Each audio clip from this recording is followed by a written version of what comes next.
আসসালামু আলাইকুম। ইচ্ছা থাকা সত্ত্বেও প্রতিদিন কোনো ব্লগ নিয়ে আসতে পারি না। আশা করছি আপনারা সবাই ভালো আছেন। আলহামদুলিল্লাহ আমরাও সবাই ভালো আছি। এখন সকাল ৭টা বাজে। অনেক ভোরবেলা আজকে বাসা থেকে বের হয়েছি। সাধারণত আমি এত সকালবেলা ঘুম থেকেও উঠি না। একটু দেরি করেই ঘুম থেকে উঠি। তবে আমার ছেলের যেদিন স্কুল কোচিং আছে সেদিন একটু তাড়াতাড়ি ওঠার চেষ্টা করি। কারণ ওর সঙ্গে স্কুলে আসতে হয়। তো ৭টার সময় যে স্কুলে চলে এসেছি, একটু পৌনে ৭টার সময় স্কুলে এসেছি। আর ওদের ক্লাসটা হচ্ছে ৭টার সময়। ওকে ক্লাসে দিয়ে এখন এপাশে একটু ঘাসের উপরে হাঁটবো।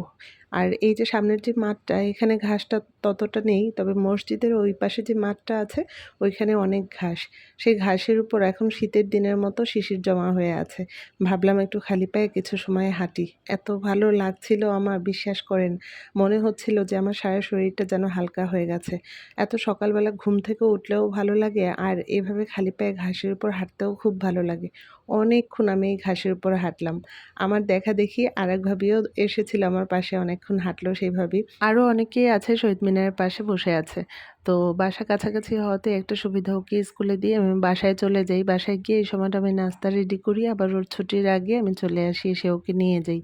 তো আজকে আবার আপনাদের ভাই একটু তাড়াতাড়ি বের হবে। আমি বাসায় গিয়ে নাস্তা রেডি করতে, করতে তার যাওয়ার সময় হয়ে যাবে, নাস্তা আর খেয়ে যেতে পারবে না। তাই ভাবলাম যে আজকে আর নাস্তা বানাবো না, আমরা ৩ জনেই তো বাসায়। ইসমাইল ভাইকে বললাম যে বাসায় আসার সময় ঘরোয়া থেকে যেন পরোটা নিয়ে আসে। আমাদের বরিশালের গির্জা মহল্লার ঘরোয়ার পরোটাটা আমার কাছে খুব ভালো লাগে। আর পাউরুটির মধ্যে হচ্ছে ফকির চানের পরোটা, আর পাউরুটিটা বেশি ভালো লাগে। এছাড়া অন্য কোনো জায়গার পাউরুটি আমার কাছে ভালো লাগে না। তো এরপরে এই যে এটা ছিল সন্ধ্যার পরে ছোট ছেলেকে নিয়ে আবার কোচিংয়ে এসেছি। সারাটা দিন এভাবেই কাটে। তো মাঝে যতটুকু সময় পাই ওইখানে আবার নামাজের জায়গা আছে। জামাতার সাথে মহিলারা নামাজ পড়ে, তো সেখানে গিয়ে নামাজ আদায় করলাম। আর এরপরে বাসায় এসে বাচ্চাদেরকে নাস্তা খাওয়ানো, সব কাজকর্ম সব শেষ করে এটা ছিল অনেক রাতে আরকি, রাত ১২টার পরে। আপনাদের ভাইয়া বাসায় আসার সময় প্রতিবারের মতোই হাতে করে ফুল নিয়ে এসেছে, আর সাথে ছিল একটা স্পেশাল গিফট। এটা দিয়েছে ছোট ছেলে চকলেট, আর বড় ছেলে আইসক্রিম এনেছে। আর স্পেশাল গিফটটা হচ্ছে এই নোজ পিনটা। আমার অনেক পছন্দ হয়েছে। এই ১ম আপনাদের ভাই আমাকে একটা নাকফুল কিনে দিল। মনটাই খুশি হয়ে গেল। আর এটা ছিল ২৯ তারিখ সকালবেলা। আজকে আমার জন্মদিন।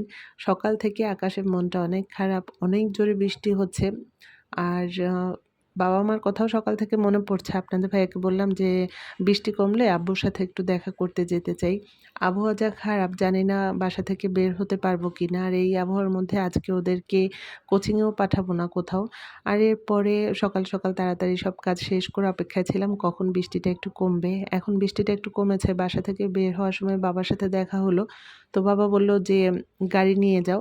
আর বরিশালে এখন একটু বৃষ্টি হলেই অনেক জায়গায় পানি জমে। বটতলা, তারপরে অক্সফোর্ড মিশন স্কুলের সামনে, তারপরে করিমকুটির, তারপর মনসুর কোয়ার্টার, এই সমস্ত জায়গায় অনেক পানি জমে একটু বৃষ্টি হলেই। আর তাছাড়া আজকে ২-৩ দিন ধরেই আবহাওয়াটা অনেক খারাপ। দেখেন রাস্তায় কত পানি। আর বাসায় আসার সময় যে গলির মুখেই দেখি অনেক পানি জমা হয়ে আছে। তো রবিউল ভাইকে বললাম যে, "রবিউল ভাই আপনি বাসায় চলে যান। আমি কখন বের হই তো জানি না। যাওয়ার সময় আমি রিক্সায় করে চলে যাব।" আম্মু বেঁচে থাকতে যখন বাবার বাসায় আসতাম, আম্মু ছাড়া অন্য কেউ দরজা খুললেই ১ম প্রশ্ন থাকতো, "আম্মু কই?" আর এখন বাবার বাসায় যাওয়ার আগে ১ম এই আম্মুর সাথে দেখা হয়। এখানে অনেক সময় দাঁড়িয়েছিলাম, তার জন্য দোয়া করলাম। ছেলেরা আমার মায়ের জন্য দোয়া করলো। এরপরে আব্বুর সাথে দেখা করে এখন বাসায় চলে যাচ্ছি। এখন মনটা ভালো হয়ে গেল। আজকে তাহলে এখানেই রাখছি। সবাই ভালো থাকবেন। খোদা হাফেজ।